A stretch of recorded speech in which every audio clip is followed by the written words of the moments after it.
So we are here at the Chemo Infusion Center for my first day of chemo, which is still crazy to say. Good morning. Today is the day. As soon as my alarm went off, I was like, I'm up and ready for today. I am still feeling a little anxious, which of course is normal. But I am determined to turn that into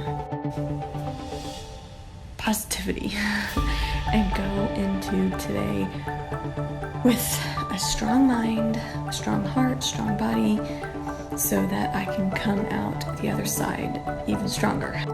This morning, I woke up with a little bit of anxiety, so I knew I wanted to just try to keep it as normal as possible. I wake up every morning around 5:30 before my kids get up, and I work out and do my morning meditation and yoga, and I do my daily devotions, and I enjoy a hot cup of coffee before my sweet craziness of the morning starts. And then the boys have school today, and I wanted to keep their day as normal as possible. I always get them up around 7:30 to be able to eat breakfast, and then we're out the door by 9, and we could make the appointment today really whenever we wanted to, so I wanted to make sure we kept the boys' schedule the same, and we dropped them off around 9:30, and then now we're here. Ready to go? No.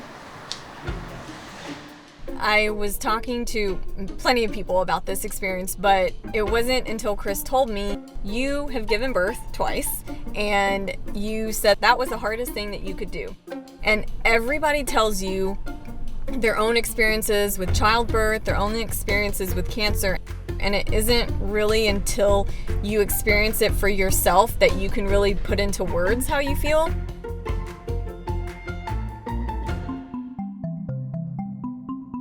The first appointment was just full of information. It went by a lot faster than I thought it was going to be. The majority of the time was actually just I had people coming in and explaining to me what the day was going to be like. They had to check my blood first and then wait before they actually administered the chemo drugs to make sure that my white blood cells were good enough to start chemo. I am here. Just showed y'all this is how they access my port, and then the actual chemo first part takes about 15 minutes, and then the other part takes like an hour. So now we just wait. The actual chemo drugs took about an hour and a half, so that was like the later part of the day, but the majority of it was waiting for the blood work, the pre-meds to kick in, and then the drugs.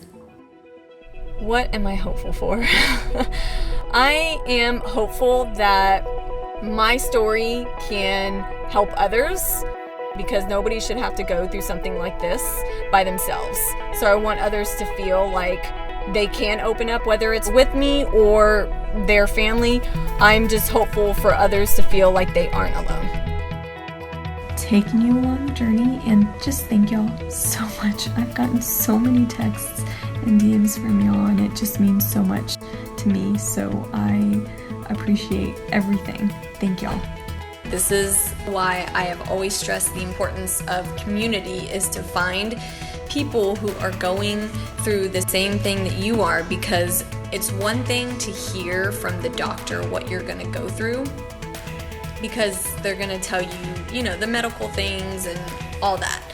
But when you talk to somebody who has walked in those shoes before, and who's actually gotten a port placement done, who's done chemo before, who's had 2 kids, and they're going through breast cancer, and they're going through chemo, you get to hear their side of it, and like the parts that the doctors probably don't tell you.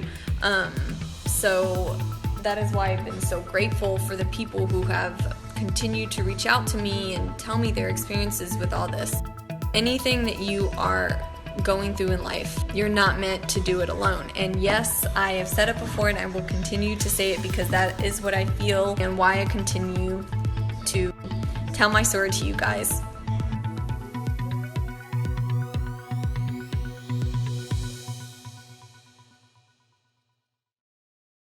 So we are here at the Chemo Infusion Center for my first day of chemo. I had a very hard time at first accepting this diagnosis.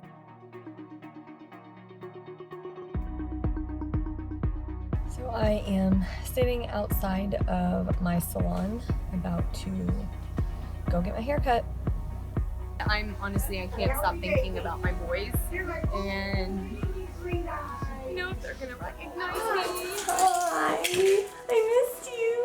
In times like this, you see your family and your friends really step up. There are so many people out there who are willing to help you.